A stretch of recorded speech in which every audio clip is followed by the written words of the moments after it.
I'm amazed all the people I talk to about why they would or wouldn't vape.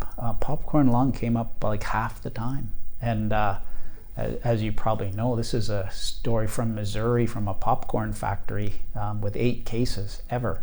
And so, and with very high exposure to diacetyl, and the case closed.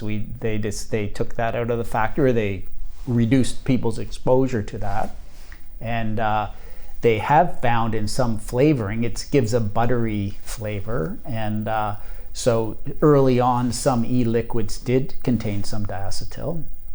It's since been taken off the market altogether, but in quantities that were nothing like the popcorn factory. It's like a minuscule exposure to diacetyl that there's no way it caused any kind of lung damage like that. But it has a life of its own, and still is it's probably vaping stuck with popcorn lung now forever, I think.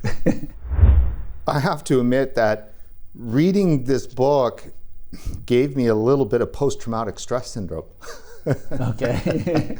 Only because it so accurately was describing and bringing back to memory some of the most outrageous and disastrous things people have said, about vaping. Now, I definitely get the book. I mean, it's worth it as a reminder of just all of the stuff that's happened. It's insane, including the Vape Fail CBC series. You went into that. Yeah.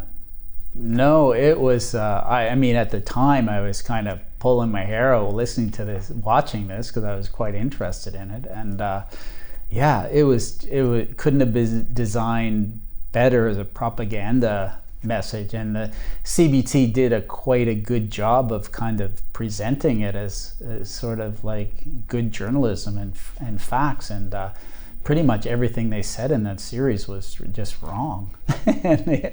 and they had nobody on that series, so people don't know. It was like CBC did this string of shows around it and tried to expose vaping, and had kids on there who were making up stories about how prevalent it was in their schools and how many their friends were getting terribly sick, and had all these prohibitionists and tobacco control people on there talking about how terrible vaping was. Had no opportunity to talk to anybody who looked at it as harm reduction, nobody who had transitioned successfully from smoking to vaping. It was just all about how harmful this was to kids and society in general. And yeah, it was really a propaganda campaign.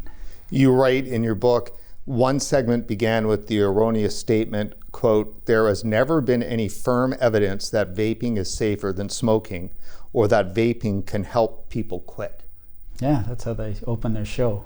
And there is ample evidence of both those things. So it's yeah, I don't know how they got away with it, but because the medical community and public health was so against vaping or safer nicotine, I don't think anybody really questioned them. You can say whatever you want because we think it's bad for kids, it's bad for society, and just go overboard if you want to.